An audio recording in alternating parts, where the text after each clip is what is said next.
Welcome to the Beyond Atheism podcast with me, Nathan Alexander, and my co-host, Todd Tavares. Moving beyond questions of God's existence, this podcast asks, what's next in a world without God? If you're enjoying the show so far, make sure to like and subscribe, rate and review, and consider supporting us on Patreon.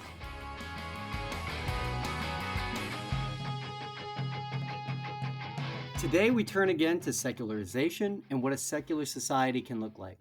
Our focus this time is a Nordic country, Sweden. Sweden is one of the most secular countries in the world. And while half the population claim to be non-believers, one survey from 2010 found that only 18% of people profess a belief in God. But why is Sweden so secular, and how did it come to be this way? To understand this, we are joined by Dr. Anton Jansson. Anton is an associate professor and a researcher in intellectual history at the University of Gothenburg, Sweden. He is also, along with Dr. Tina Block, the director of the International Society for Historians of Atheism, Secularism, and Humanism. Anton, welcome to Beyond Atheism. Thank you very much. Thanks. I'm really happy to be here. Thanks for inviting me. Yeah, thanks, Anton, for coming on. Maybe we can talk about your own religious background before we get into the general questions about Sweden. So what was your religious background like? And also, just in general, like, what do most Swedish kids get in terms of like religious experience or education or something like that? Yeah, I would say I probably had a little bit of more of a religious background than most Swedes. I think you could say, because I grew up in a town which is probably has more churches or is more Christian, so to speak, than many other places in Sweden. And in my extended family were also a lot of Christians, belonging not to the main church of Sweden, the Lutheran State Church of Sweden, but rather to there's another like Christian tradition of what we call free churches, growing up of revivals in the 19th century. So that's where my family came from. So I attended church as a child and so on, which I don't think that's not the norm in Sweden at all. So I think my background was maybe a little bit more religious than many others. You know, most of my friends more or less never went to church. I mean, hardly ever as children, and and it's not it's not that much religion or Christianity in schools either. Sometimes you go to church maybe for Christmas or so, but it's different. But for most Swedes, it's not like a natural part of their upbringing, I would say. And what are there major differences in terms of like scriptural adherence or strictness between the free churches and the Lutheran state church? Um, I think it varies. The so-called state church. It's not actually state church since 2000. It was severed from the state then, but it's still called the Church of Sweden. I think both in the Church of Sweden and in the free churches there are big differences. There are some more, you could say, maybe you could call them Pentecostal churches, etc., where the adherence is a bit more conservative, maybe you could say, and there are free churches which are more liberal as well. And in the Church of Sweden there's a big span as well. I would say the establishment in the Church of Sweden is kind of liberal in some sense of the word nowadays, at least. Mm-hmm. Yeah, I was wondering, like, I mean, as Todd was saying in the intro, Sweden's obviously a very secular country. And I wonder about how you got into studying secularism, I mean, and atheism, given, yeah, how secular your country is already. Yeah, I think that's maybe grows out of the first thing we spoke about. That for me, growing up, Christianity was a natural part of the place where I grew up, and then going to university, studying. I think I studied intellectual history and sociology, and there we almost never spoke about religion or secularization, and none of my friends had the same background, so it kind of I think I started reflect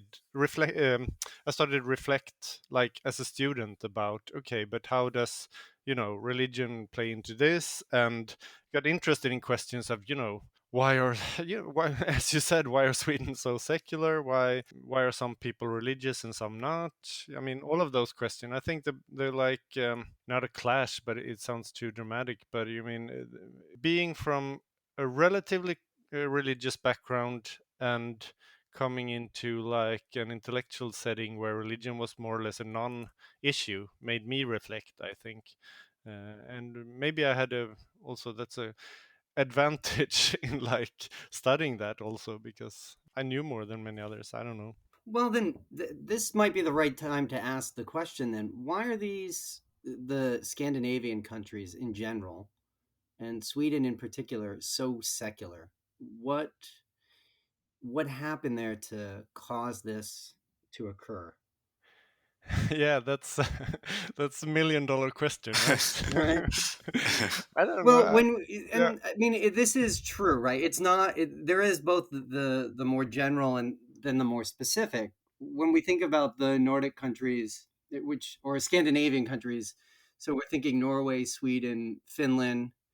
I think we can also put it in Denmark in there, and I think Iceland too also has high levels of secularization.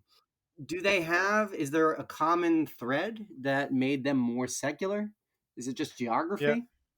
No, probably more than geography. I think. I mean, it is a big question, and I don't think it's like very set. I mean, as a scholar, I have to put in, like a small reservation or a caveat that this. I have never. I haven't written so much about like this explanation of secularization, rather the history of atheism. But I don't know. I shouldn't excuse myself. We. I think there are common threads. If we speak about the Scandinavian countries, Denmark, Norway, and Sweden, I think there are two like historical developments which plays a role, and especially why we can discuss. But I mean, all of them have had Lutheran state churches since the Protestant Reformation in the 16th century, and all of them have had quite strong social democracy in the 20th century, and the Social Democratic Party, but also, labor movements. And if I speak mainly about Sweden, I think the transition to a more modern democratic society was crucial for the secularization process, so to speak, because then the Lutheran churches, the state churches, were not really, at least in Sweden, not really drivers of democracy and more freedom, etc. That mostly took part outside of the state church, and then for many people, I think the church and with that Christianity was perceived as belonging to the old regime, so to speak, or being conservative and backwards, uh, and in societies which were modernizing very rapidly in the 20th century. So I think the church got sidestepped, so to speak, in that sense. And in Sweden, I mean, this social democracy and the labor movement were really, really strong in Sweden. And while they were not always anti-religious, the Social Democratic Party early declared that religion was to be a private matter, so like left out of politics and left out of public matters. And I think the labor movement built both like political and welfare state, but also built a culture which was, I mean, it wasn't necessarily anti-religious, but it didn't like need Christianity, so to speak. It built a culture without religion, you can maybe say, which influenced a lot of Swedes. And I mean, there were in the social democratic labor movement a lot of progressive radicals built the educational and cultural policy and politics as well, and that I think was very important. Yeah, Yeah. that's pretty far ranging though. Like if we're saying like it's labor, it's politics, it's culture, it's social.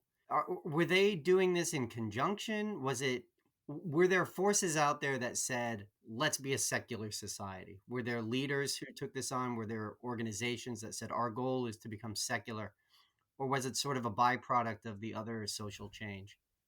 Yeah, that's a very good question. I think in some sense it was both, I think. As I said, Yeah. a lot of the early leaders of social democracy were early also what you call in 19th century free thinkers and non-religious materialists, etc., and didn't care much for Christianity. And there were from the beginning in social democracy also secularist ideals of like separating state and church and scrapping Christian education from schools, etc. So there was kind of a project, but as I said, they also declared Christianity, or I mean religion, to be a private matter, and it wasn't always that politicized, so to speak. I think the Social Democratic Party more maybe tried to make religion into a non-issue for politics. Compared to, I listened to your episode with Victoria Smolkin about the USSR, and there, atheism was really political. The state really tried to impose atheism on the citizens, and that wasn't really the case for Sweden. It was more about, successive small reforms, taking Christian education out of schools, things like that. But probably also then could also be, a byproduct, as you say, of social change. So I think it might be a combination. You make it sound like the Democratic Socialists, it's not just their sloganeering, it's not just their platforms. They're taking real power and making real change. Is that what happened there? You mean in these questions regarding religion in society and so on? I guess so. I mean, as I said, the church and state wasn't separated until late, until the year 2000, but they were quite early in, doing reforms that made the church influence in schools lessons, so, for instance. Some reforms in the early 20th century, and then Christian education was scrapped in the 1960s in the secondary school, etc. So that is, yeah. What I was saying. What was the question again? Sorry. It's about the party actually taking Yeah, power. yeah. Yeah. So they had those reforms, and then do we have numbers on how much um, belief in God or religious attendance changed Uh, from we don't the have like '60s? uh, what I can have seen. There are not very good like surveys, etc. Way back. So it's hard to say like the level of belief from during the 20th century, etc. We know today, as you mentioned a few numbers in the introduction, that belief in God is quite low, but there is not very good statistics historically. What we know is that like membership in the Church of Sweden has declined quite steep since around the turn of the millennium. I mean, before that, children who were born were automatically members in the Church of Sweden, and you had to actively choose to exit the Church of Sweden, which meant that for a long time the church had quite high member rates. But after they took changed that so that children didn't automatically become members, the member rate has declined Yes. quite much because I Right. mean people weren't really bothered to actively seek out the right forms to exit. What do you say? Not exit the church, but not be a member anymore. But they're also not inclined to actively seek membership. So it's Right. down to like Yeah. I don't know what it is right now, but 50 plus something in membership in the Swedish. Yeah. Well, I guess there's sort of two kind of separate issues. Like the one is sort of declining like religious affiliation, but then the other thing is about more like active atheism. And I Mm, guess the two are not necessarily exactly. connected. Yeah. And you've written about like atheism in Sweden in particular. Can you talk about some of the main kind of figures there that people should know? Yeah, I could mention two or three. Let's see that I don't speak speak for too long. And there are, of course, different phases as well. In the 19th century, one big important person was a guy called Victor Lennstrand, who is quite forgotten, but he was really famous in the like 1880s, 1890s, and he was the typical, Nathan, you have also studied the 19th century freethinkers, and he was very harshly anti-church, anti-Christianity, and he went around as a propagandist, trying to build a movement, which he called the utilist movement, after utilitarianism, to like preach that the world would be better off without religion, and that Christianity was, false and immoral, etc., and started an organization which had a few thousand members, probably at least. But when he died, that kind of movement died off with him, I think. But I think he made a push of also. I mean, there's always been discussions of free thought or non-religion, etc., among intellectuals, but he aimed at like the broader population, also at the working population, so to speak. And I think that was a big kind of breakthrough. Sweden also had a lot of harsh laws of blasphemy at that time, late 19th Mm. century. Hmm. So he was Wow. in prison a lot of times Oh, as well. right. Right. Yeah, I think he got a bit burnt out also. And he was, I mean, he was spoken about in international free thought circles as well, like a martyr and a hero in Sweden. Wow. Um, So, Anton, at that time, was Sweden considered a very religious country?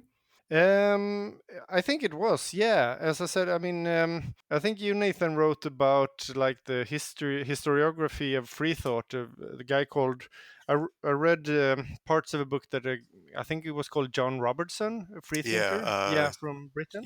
Yeah. Uh-huh. Yeah, he wrote about the free thought movement internationally, like a big book, and he wrote about this guy Lenstrand that I mentioned, and how he was, abused for his non-belief and put in prison, etc. And then Sweden, I think, was seen as quite religiously reactionary, so to speak. Yeah.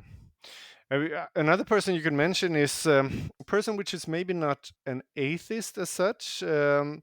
A woman called Ellen Key, Key, and it's debatable, as I said, whether you could call her an atheist, but it was clear that she did not believe in the Christian God and was kind of anti-Christianity and promoted a kind of a worldview without a personal God, or even without a transcendent divinity, etc. And she wrote a big work about this and what she called her faith in life, which was kind of, you could see it as kind of a secular religion in some sense.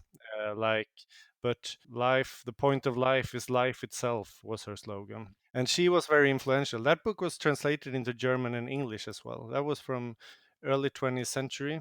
And I think she was very influential for intellectuals and later radicals and politicians, etc., in promoting this, a worldview without transcendence, so to speak, and a worldview which is focused on the time period between birth and death. So, were these two thinkers or people around them, were they able to found and maintain organizations that Uh, either that y- supported their ideals? Yeah, as I said, Lenstrand founded an organization, but it was kind of tied around his person. So when he died quite young, 35 years old or so, the Utilist Society, as it was called, also died like after just a year or so, I think. And Ellen Key, as I mentioned, never started an organization. That was more like her ideas were influencing others.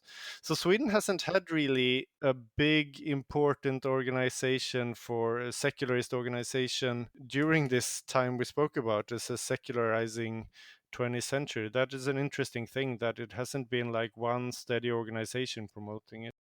Today, there's the organization tied to the Humanists International. Yeah, they're called the Humanists Sweden. They started in 1979, I think, but really grew only in the 21st century. So there hasn't been like a big tradition of organizing Right. around this. Yeah. Um, Yeah. Yeah. That's one thing I kind of wonder about is whether it's the sort of secularization is caused by particular individuals kind of making arguments, or it's more like structural forces, I guess. Yeah, I mean, Sweden would maybe be a case which speaks to the fact that you don't necessarily need one organization pushing this so firmly. But as I said, you can also see the social democratic labor movement as maybe not anti-religious, but still like an alternative, building something alternative, and maybe which results in some kind of indifference to religion, maybe, especially since they influence politics. Well, what was the church's response to secularization? Were they able to push back? Did they have like their own sort of conservative movements? Yeah, I mean, I haven't studied this so much yet, but I think in the late 19th century, a guy like Lenstrand and also a lot of the more outspoken materialist social democrat were perceived as real threats, and they were like priests who were in the parliament of Sweden, tried to ban things, etc.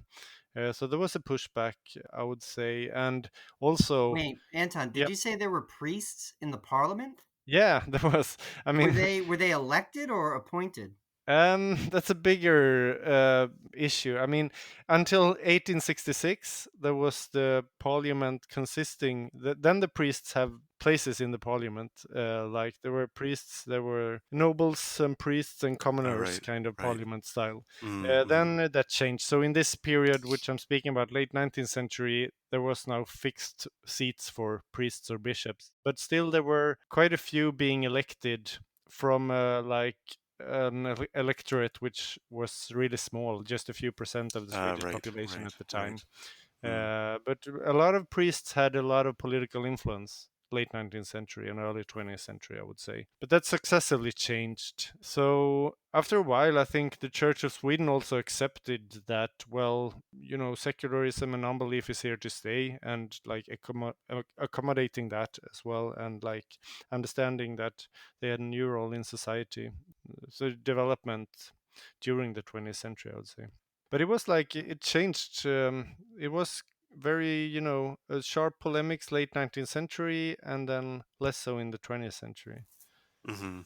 I wanted to like sort of pick up on the issue of like state churches in general because I mean like another example is the UK, which has a state still has a state church, which is fairly secular now. I mean I guess just in contrast to the United States, which has like a secular constitution and didn't have a state church, but nonetheless is like one of the outliers in terms of the West being not as secular. So I just wonder if there is something about like having a state church in that it kind of I think there's this theory, I'm not sure who kind of originated it, but that state churches act as sort of a moderating force on religion and then sort of allow secularization to take place. Whereas a more open, like a religiously open, like where there's religious competition, like in the US, allows maybe for religion to flourish more. I'm not sure. And Anton, as Yeah. the American, can I ask you to please explain what a state church Oh, right. is and Uh, what it's like and how they Yeah. function? Because yeah. for us, that is it's a completely alien idea. Oh yeah, yeah, yeah. Yeah, that's a good question because I also think a state church can mean a little bit different things. But I mean, from the 16th century, the king was kind of the head of the church in Sweden. After the Protestant Reformation, of course, breaking with the Catholic Church meant that churches more became parts of the state in some sense. So there are all kinds of things. I think it's even now in the constitution says that the king of Sweden has to be Lutheran or something like that. But it's, I mean, the monarchy is more symbolic nowadays anyway. But it meant, I mean, it meant that the church was tied to the state and they were responsible for things having to do with the state, like education, for instance, and also some, like, you know, statistics of the population, because that was like in the local church parishes were integrated in the state bureaucracy. So the priests had like responsibilities of keeping statistics of the population and so on, etc.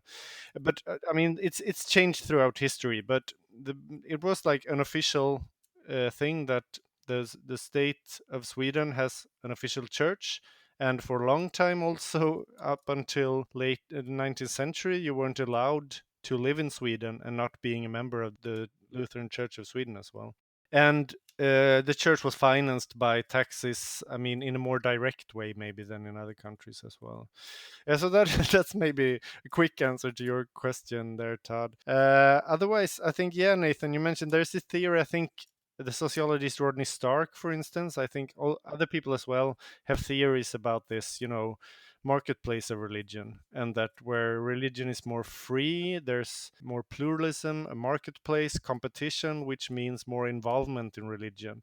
And I think that is one way of explaining why the US has been more religious than other European countries. I think that's plausible, but I also think you can see, as I was discussing earlier, it's also a historical development, so to speak. I mean, in reforms for a more democratic and plural, or whatever, liberal society, the church, as the like a cultural vehicle of the state, of an undemocratic state, was seen as the enemy for many people, and like lost its credibility for a lot of people, which meant that people lost interest in, or confidence in, the church and in Christianity and religion in general.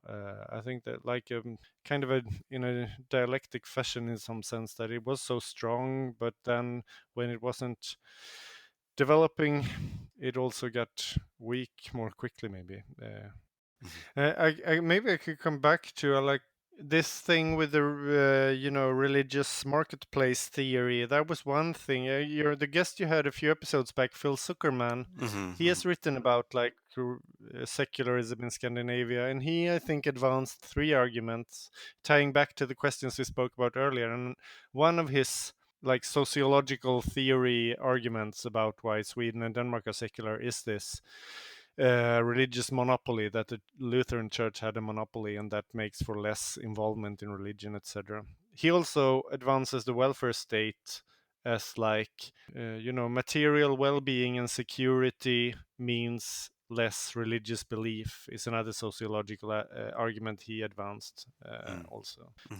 But I sort of wonder about kind of the like the cause and effect relationship sort of between things like a social safety net and so on. And I think one of the themes of the podcast has been in some of the episodes is sort of been this connection between secularism and atheism and more left-wing politics. And I wonder about, yeah, like, is that basically, is it a cause of secularization that Sweden has this more social safety nets and so on, or is that a product of it? Whether like left left politics is a cause of secularization or an effect of it. Right. Yeah. Exactly. Yeah. Yeah.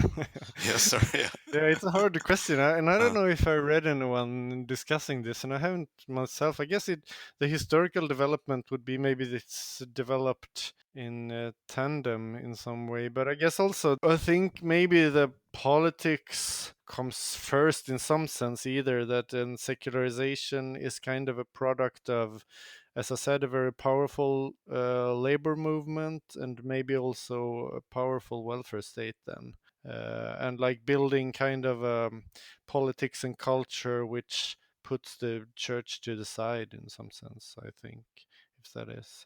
But I mean, I haven't. This is not something I really know empirically or so. Yeah, it's a tough one to tease out. And I mean, like you mentioned before when we talked to Dr. Smolkin, her position, talking about the Soviet Union, talking about all of the SSRs, so like the Baltic countries as well. The state is very, very intentionally suppressing these things and trying to create an atheist society. Whereas when Tina Block talked about the Pacific Northwest, that has much more of a structural argument.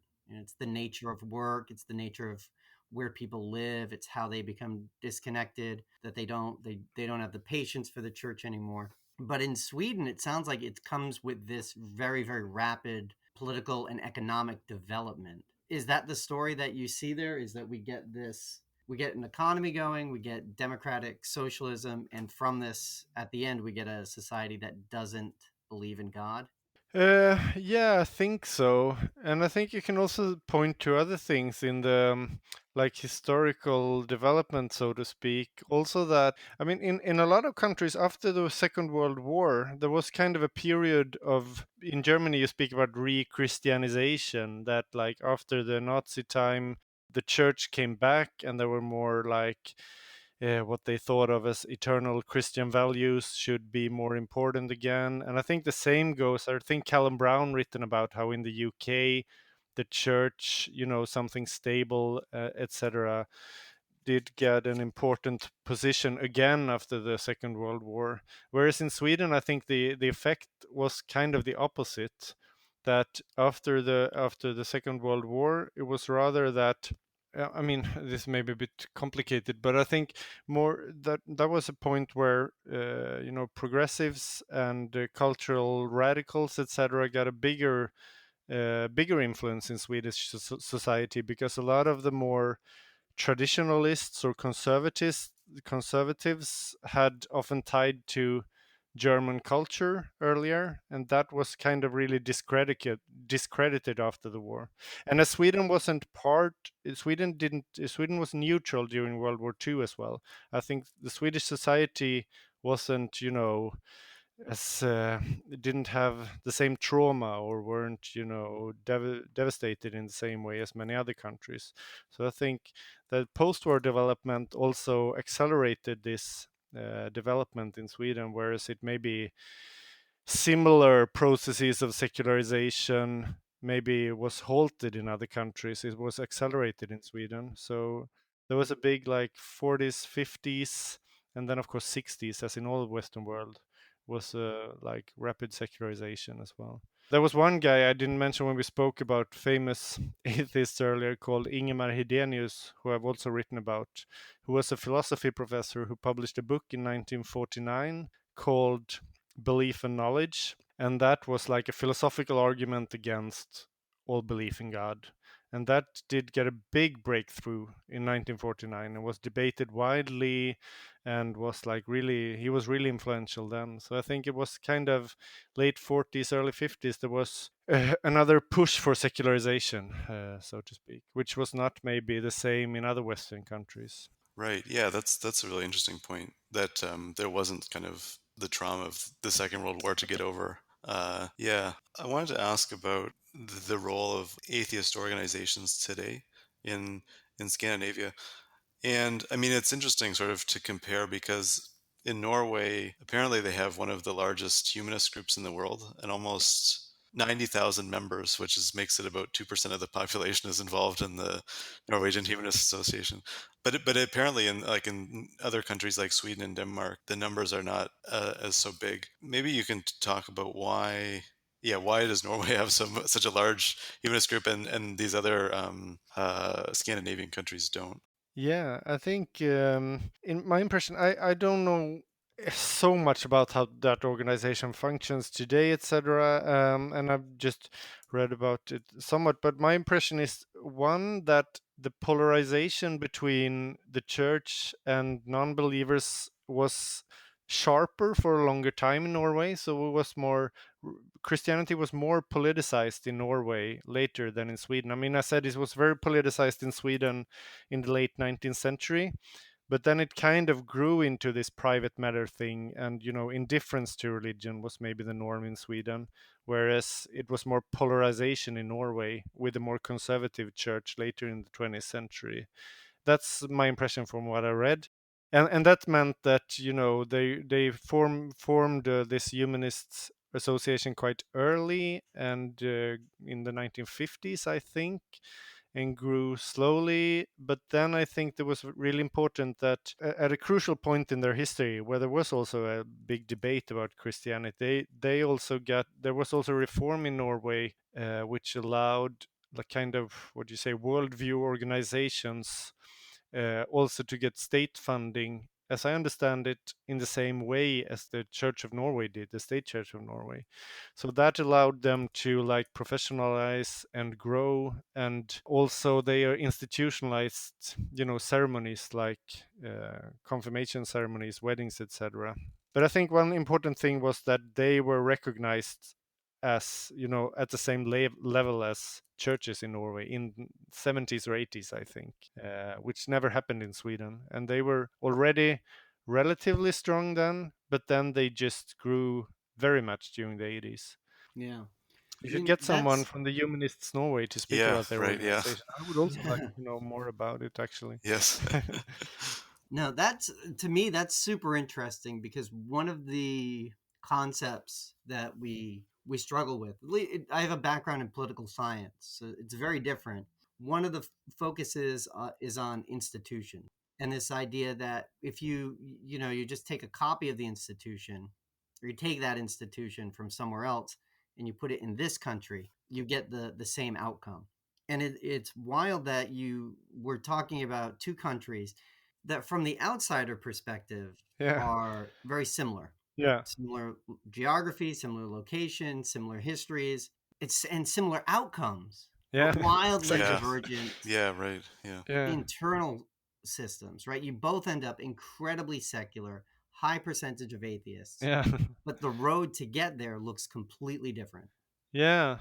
And I mean, in some sense, the road is probably similar. As I said, there was also the kind of progressive uprising against a church that was perceived as conservative. And you had the social democracy was also relatively strong in Norway. But this organization, the humanists in Norway, has played a very different role. That's true. Yeah.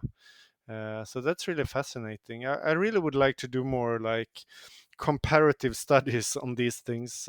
I've written a little bit in this new Cambridge History of Atheism. I wrote a chapter with a Finnish and a Estonian scholar, Tyra and Remel. We wrote something comparing the Nordic and Baltic countries. But that just let me scratch on the surface. I would really like to do some more comparative work on this because it's fascinating, as you say, Todd. Yeah. Was there anything that you learned about Estonia that jumped out at you? Well, that was Timu. No, not Timu, but Atko Remel was responsible for writing about Estonia. He's Estonian himself, so. But Estonia is interesting because that was also a Lutheran, and that is still very atheist. Uh, but I guess that was earlier also that they was a development earlier. I don't know the details about this. You have to invite Yeah. Atco Yes. to Yeah. Yeah, discuss and I mean that Estonian makes too. it even more fascinating because they were part of the Soviet bloc. Yeah, exactly. And but they have a Lutheran church. There's continuities and major differences. Yeah, Yeah. yeah, Wow. Yeah. and So No, I feel like the interesting thing is that you can get sort of like the Nordic and Baltic countries that they're all quite secular, but they've taken very different paths to get there, and I mm, think that's even yeah, within Scandinavia, like some different like the support for the Norwegian humanists, like state support for the Norwegian Humanist Association. I mean, like how these things can vary, but you can wind up in a very similar place yeah, in the end. Yeah, it's yeah. interesting. Yeah. Yeah, it's also interesting. There's a difference in like was the church or was religion, Christianity seen as an important part of national identity or not? I Mm-hmm. mean, one case is that in Sweden it was not in the 20th century. There was another national identity which was kind of, more we're the most modern country in the world and we have the social democratic welfare Right. state, Uh-huh. etc. Uh-huh. And whereas maybe another difference, I mean, if we take a country like Finland, they are also relatively secular, of course, scoring high and have relatively similar history. But for them, I think having the USSR, the Soviet Union, as their big enemy or like yeah, the Mm-hmm. neighbor, and yeah. Soviet Union was perceived as atheist as well.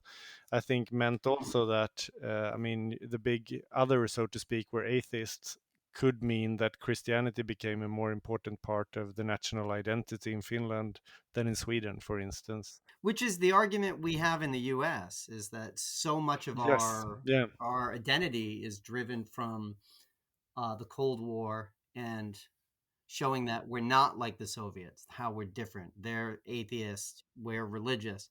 But yeah, you have a place like Finland where they actually had a war with the Soviet Union Mm.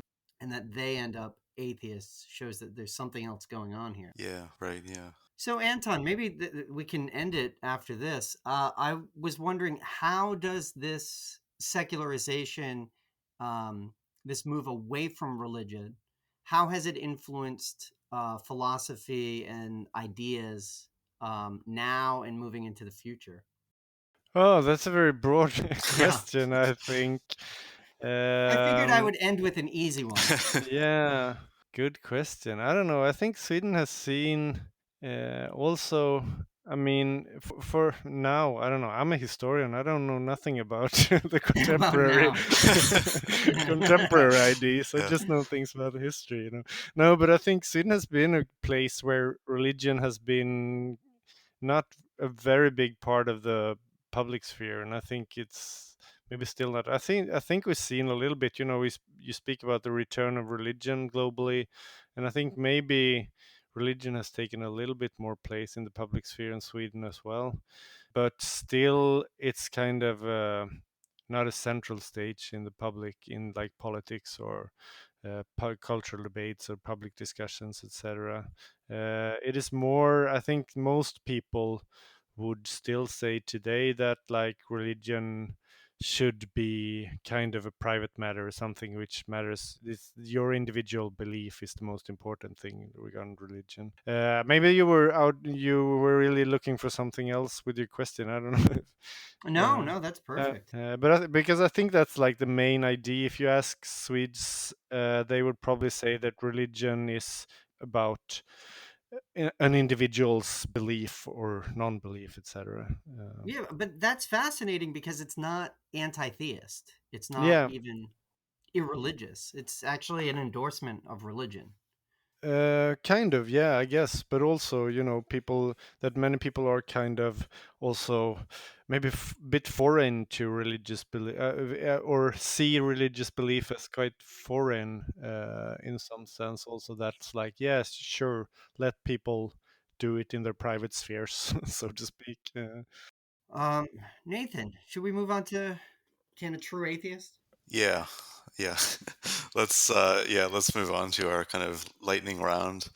Yeah. So the way it works, Anton, is we ask you a bunch of questions whether a true atheist can do this certain thing, or whether they're sort of betraying their atheist identity if they do it. Um, so it's not serious. I mean, not entirely serious anyway. Um, Yeah, I think I heard it when you had Phil Zuckerman as a guest. uh-huh. I listened to the Hmm. episode. So, I mean, I don't go around think very much myself about Okay. what a true atheist can and should, but Good. we can discuss it maybe. Yeah. Yes. Good. That's perfect because Uh, we'll get your immediate gut okay. response. Yes. Yeah. Yeah. Yeah. Wow. I'm Um, nervous. okay. No.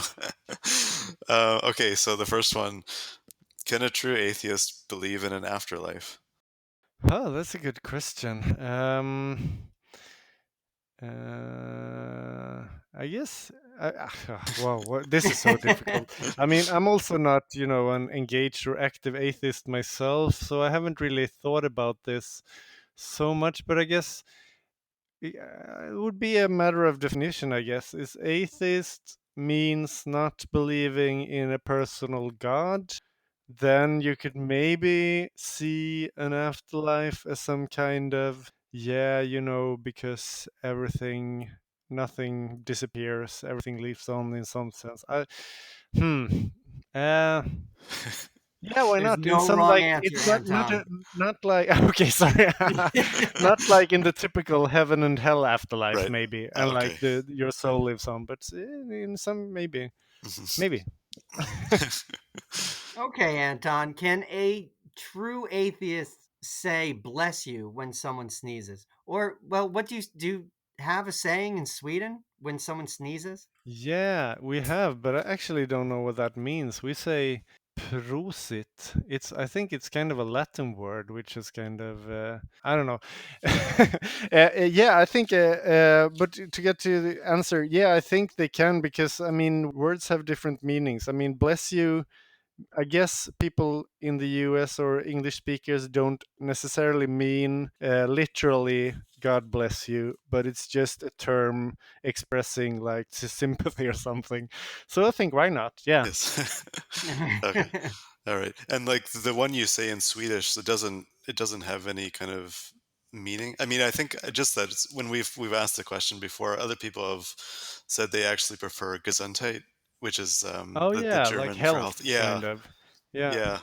But you I don't. think Yeah. Mhm. Yeah, I just yeah, I think it means something. It's kind of it means something similar, I think, but just different etymology. Yeah. Okay, that may be a better for a really true hardcore Yes. atheist Okay. than to choose the German Uh, version, Gesundheit or so. mhm, mhm. Yeah. Uh, can a true atheist be a conservative? Yeah, I think so. I think Okay. you have the spectrum of yeah. I mean, I know both Christian right wing and left wing people, and right wing and left wing people. For me, maybe it's not a normative question, but more of a like an empirical Mm, question. mhm, mhm. I know atheists who Right. are right Yes. wing, so they Yeah. obviously can. Yes. Right. Yeah. Yeah. Okay, how about this? Can a true atheist support monarchy? Um, Again, I think that's a similar answer there. I know atheists who support monarchy. I think so. It's obviously they can empirically. Yeah, and that's I think that's my answer. Is there I d- wide support for monarchy in uh, Sweden, or are people Relatively, I just think I don't have the numbers, but I think people are like, yeah, they're okay. yeah, I it's mean, fine. yeah, exactly. We don't really. I mean, you have to be like ideologically, uh, like have a strong ideological principle to really be opposed. Otherwise, I think a lot of people are like, they're okay symbol for Sweden. They don't bother me. Mhm. It's probably difficult to change and have to choose a president, so let them be. Mm, yeah. Yeah. Right. Can a true atheist pray? I don't. That's harder maybe because a pray is. I guess they can. I don't know, like exactly what is meant by prayer, but I guess a prayer would be directed at some kind of deity or God. Most often the Christian or Muslim, or Jewish God, maybe, and then it doesn't really make sense not to believe in God and pray to God. I guess, but I guess like some kind of maybe meditation, which is similar. Uh-huh. I don't know. Mhm. I don't know. What do you say? uh, I think it depends. I Yeah, I think it. We've worked in education. We know people pray all the time Okay. Yeah, that's Yeah. true. before every Yeah, test. I guess it Yeah. depends. Yeah, who are you praying to? Yeah. Yeah, yeah. Oh yeah. So, can a true atheist belong to a state or national church? Yeah, I think they can again because it's Yes. I think quite normal. As I said, a lot of people are in Sweden, for instance, would be just members of the church because they were born into the Yeah. church, and like, or maybe even like think that, well, I don't believe in God, but the church is kind of a cultural heritage, so I kind of support that it's there, and therefore I choose to still be a member or something. But it's maybe doesn't make total sense, but I think Mhm. it's No. possible. Can a true atheist support using tax dollars for religious organizations? Ooh. I guess they could because it depends, I guess, what a true atheist thinks, how hardcore the true Yes, atheist is. yes. I mean, I think it's plausible that an atheist can say, I really don't believe in God, and maybe even the atheist could say, I think the world would be better off without religion, but I see that this church may do some good to the community, and therefore they could, it's, I don't know. Wow. Mm, mhm. Uh, Very generous. yeah, yeah, Yeah. that is maybe, yeah. Well, Yeah, how they about this one? could, but maybe it's not more the most natural Right. position, so to Yes. speak. Oh, Yeah, no.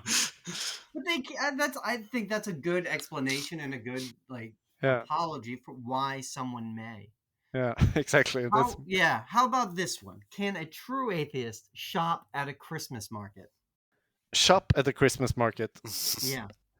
Is that what you Uh, do? Do you have the Christmas markets in Sweden this time of year? like outdoor markets selling stuff, or what's the definition of a Christmas market? Well, Yeah. we don't really have them Yeah. here. Yeah, it's a very German thing, Yes. I Yeah. think. Oh, Like, is it? Yeah. Okay. yeah, But is it? but yeah, we Yeah. do have them Oh, here. okay. Oh, okay. And yeah, why did you ask shop at a Christmas market and not celebrate Christmas? Oh, that's We're trying to be that's culturally yeah. specific and not Okay, okay. doing a good job with it. Yeah. At least Yeah. that's on me. Okay, no worries. Yeah, well, I think they could. I mean, and also like Christmas is not only like it's of course a Christian holiday, but it's also has a lot of meaning to people who are not believers. I think so. Yeah. Mhm. It's still a part of culture to celebrate Christmas, whether you think about Jesus or not. I guess in many Western countries, and therefore, of course, you can shop at Christmas markets. All right. And the last one, similar to that one, can a true atheist put up a Christmas tree? Yeah. And is that something that you do in Sweden? Yeah, it is definitely. And as I said, I think Christmas is, I mean, traditions are malleable. So a lot of people just celebrate Christmas and have very strong traditions without necessarily thinking a lot Hmm. about Yeah. Jesus, the Yeah, Yes. birth Yeah. of Jesus. Yes. totally. Yeah. And in that sense, I think it makes sense for people to have a Christmas tree. Maybe not, I don't know, put up pictures of Jesus, baby Jesus, or things like that would maybe be a Yes. bit more strange. But Hmm. Hmm. yeah, Hmm. Hmm. Well, that was excellent. thanks. Yeah. No, thank you. That was highly entertaining, and I learned a lot too. Okay, good. Thank you very much, Yeah, Dr. Anton Jensen. thank you so much. It was really nice speaking to you. Okay, that was Anton Jansson. That was a lot of fun chatting with him. Todd, what were some of your takeaways from that interview? Well, in terms of secularization, it's a very different story than we had heard before. We've done this a few times now. Before, we talked about either the Soviet Union, where you have the state and the party going out and crushing religion, or at least planning to crush religion and to make an atheist state. And also in the Pacific Northwest, you just have people who kind of don't want to go to church anymore. But this is about like that larger social transformation. I mean, it sounds very, I think Anton made it sound very easy and kind of gentle. But it's a very different dimension, isn't it? Yeah. Yeah, I think I think like as we do this show more and we talk to more and more people, like we find out just the different pathways to secularization, and they can look very different.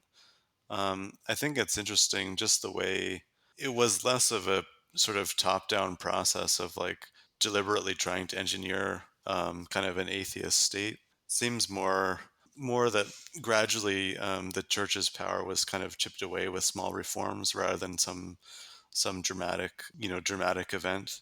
And I think even now, like Anton was saying towards the end, in the kind of true atheist round, just that even still, there's still kind of like there's not great antagonism, it seems, towards the Church of Sweden, and I think that's interesting. Like it's not secular in such a way as to be like super anti-religion. I suppose it's more just like it should be a private matter, and that's really it. And Yeah, it's a yeah. secular Hmm. society, right? You Yeah. can be Yeah. religious, it just doesn't factor in. Hmm. And so it does seem that it's almost like secularization is almost this ironic outcome where they're trying to do something else. You're trying to make society more democratic, trying to make it more egalitarian, trying to promote different social programs, building up the labor movement, right? And the outcome is you get a secular society where you kind of people just stop going to church. It also does kind of make this the leftism atheism link seem stronger, but more as a correlation rather than causation. Right? Do you get that sense from this? Yeah, I think so. Yeah, I mean, it's hard to kind of, I guess, cause and effect is always difficult to sort of figure out. It does seem like, yeah, like you said, like there's sort of two things that seem to kind of work in tandem. And in general, I think like in the labor movements, there is a lot of kind of left, or I mean, obviously left wing, but I mean, sort of atheism or secularism kind of inbuilt into the movement, even though it's not prominent or what or central. Or Uh, yeah, or overt or yeah, purposeful. yeah, Yeah. right, yeah, Yeah. But yeah, they seem to tread the same ground, but we don't really know why. That's and that's interesting. I mean, we just spent an hour. We're not going to figure out how the world works. But I mean, yeah, definitely, right? Like you look at the social democratic movements, union movements, they all sort of reinforce secularization. yeah. And I think it's also interesting, just the another issue we touched on about the role of humanist organizations and how there's differences among the Scandinavian countries as to like the membership and how big of a role these organizations play or don't play in like secularization. I mean, and it seems in Sweden's case, probably they're not a big cause or whatever. I mean, more that they've sort of in recent years have only started to grow, and even then they're not very widespread. Although it's a different story in Norway, which is Yeah, interesting. yeah. Yeah. Hmm. Wait, that's an amazing finding, and that which also to I think like my summary of it would be that I mean we know that there are different roads to get to secularization, but ultimately what we see is that this is a choice that people are making. What we see are people saying we want less of this religious aspect imposed upon our lives. We want this greater degree of freedom, and we can make it happen without destroying society, right? Like this is a very possible thing. This is something that they've done way that's very very different from what happened next door in Norway, very very different from what happened in Finland, very very different from Estonia. They've all found a way to get to a very similar place by choice, right? They've created institutions and policies that have promoted a greater secular outcome. You can do it.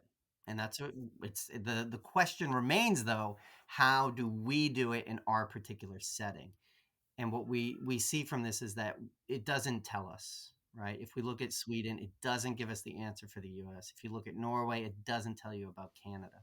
Hmm. Hmm. Mm, Yeah, I think it's also a puzzle because it's like in some of the cases it's changes that really can't be engineered at an individual level. So it makes it like a real puzzle. I mean, in terms of, I guess it's like creating one thing would be creating kind of structural conditions that could lead to more secular society or something. right. Yeah, Yeah. Yeah, I and I mean, mean, yeah, mm, I was really shocked that like it was one of the first things that Anton said is like, well, we have this political party, and they want this particular outcome, and then they implement policies to get it. yeah, yeah, Right, like there's mhm. no way around it. You have to take political power at some point. Yeah, yeah, right, yeah, yeah, and I think this is another kind of old thing, but about like the creation of a welfare state, and that kind of does, in many ways, maybe chips into the church's power in terms of people wouldn't have to rely on the church for. I mean, because in other times the church was the welfare kind of safety net, and obviously that doesn't need to be the case. And as your living standards improve, maybe you have less and less reason to look to the church for help and so on. I mean, Yeah, right. And which is another thing that we barely touched on. Maybe it just is an outcome of economic development. We can't discount that part. But I mean, there's a lot in there. There's a lot to think about. A lot of wonderful stuff. Learned a little bit about Christmas time yeah. in Sweden. Which reminds me, I saw in my neighborhood a very very contradictory lawn arrangement. Does that make any sense? What do you call that when people put that stuff in their lawn? Like decoration? Is Yeah, that decoration, I yes? guess. Yeah. Decorate. There we Yeah. go. Yeah. There's a few of them in my neighborhood that are really annoying, right? There's a big one up the streets that keep the Christ in Christmas. Oh, right. Okay. And another one I saw, which was basically, I took it as they're waving a white flag in the war against Christmas, where they put up this big sign that was Jesus is the reason for the season. And then on one side of that sign, they had a big like North Pole, and they've got a big reindeer in the lawn. And on the other side of the Jesus is the reason for the season sign, they've got Santa Claus and Frosty the Snowman and all these lights, and they got their big pagan tree and their Roman mistletoe. Like this whole mishmash that says, we're not really we're endorsing the secular vision of Christmas. Right. Because Yeah. we won, Nathan. Did you know Yeah. this? We won. There was a war on Christmas, and we won. Yeah, so let's promote that idea. Are you celebrating Christmas? Do you have any of your pagan accoutrement up? Well, I mean, my house has no decorations at all, but that doesn't. I mean, that's more. I don't know. You live as a true atheist. Yeah. Yeah. Can a true Exactly. atheist decorate his house? Yeah. I No. mean, yeah. Um, no, I mean, no. It is interesting though, just because I was just thinking, like, when I was younger, I think we would drive around and look at like Christmas lights and stuff, and I remember seeing people had like nativity scenes set up in their lawns and stuff. But I don't think that's really a thing much anymore, or it'd be pretty rare to see that, I think. We have one in the neighborhood. Like churches do it. Right, yeah, They're yeah. they're big there, and I think we've seen one in the neighborhood. But yeah, they're not that common. I've got lights up inside. I've got a tree. It's very pretty. As of recording, we're recording this before solstice, but I think I'm gonna have a fire on solstice. I've got a lot of yard waste. Got to get rid of it. Right, okay. It's gonna be cold. Yeah. Uh-huh. But also, like it's dark. You know, got to do something to brighten it. Yeah, that's true. So it makes Yeah. sense to do this stuff. And none of this is an endorsement of Christianity or any religion. It's fantastic. All right. So, got any plugs, Nathan? Anything you've got coming up? No, not me. I guess we should just, well, we can maybe plug some of Anton's stuff. He's got an article. It's about one of the people he mentioned, Ingemar Hedenius. He's got an article called "The Swedish Voltaire: The Life and Afterlife of Ingemar Hedenius, 20th Century Atheist." That's available. Yeah, so if you want to learn more about atheism in Sweden, check out that article. Yeah, and thanks to all the listeners, of course. In particular, we want to thank our patrons, Lars and Debbie, and yeah, for your support. Thank you for that. And encourage other people to support us on Patreon, where we have kind of bonus material. We ask, That's where we keep the good stuff, yeah, by the way. exactly, yeah, Everything else is prelude. yeah, yeah. We ask Anton about some North American perceptions of Sweden and what his reaction is. And it got real. Yeah. Uh, Yes. oh, speaking of perceptions, this came up. I think the first time we talked, Nathan, we talked about the atheist villains in Yeah. television Hmm. and how it's such a cheap, lazy way to show that your villain is a villain is to make them an atheist. And we talked about in La Chiffre from Yes. Casino Royale. He's perfect. He comes on the screen dressed in black. He's got a scar and a dead eye. He's got a medical condition. He needs his inhaler. And then the very first thing he says is like, God isn't real. Perfect, right? Like, he's a villain. I saw one on television recently. I got so excited. Very similar thing. It was in Pen 15, and it's Pen 15's about these two high school girls, junior high school girls. Really awkward. It's the 90s. Everything's terrible. And one of them runs into an older boy. He's a high school boy. He's all dressed in black. So he ditches work and goes out back and listens to one of the teenage girls who's having a bit of a crisis of faith and just comes out and says it like God's not real, and then gives her a bottle of booze so he can get her drunk and make out. Right. Perfect, right? Yeah. This is the kind of representation we need on Yeah. television. Yeah. Right. Yeah. Yeah. So if you spot any atheist villains, be sure to give me a heads up at nath.g.alexander on the Twitters, Twitter. Yeah. however you work that thing. Hmm. But like and subscribe below. Thanks everyone for listening. Thank you, Red Japan, and talk to everyone later.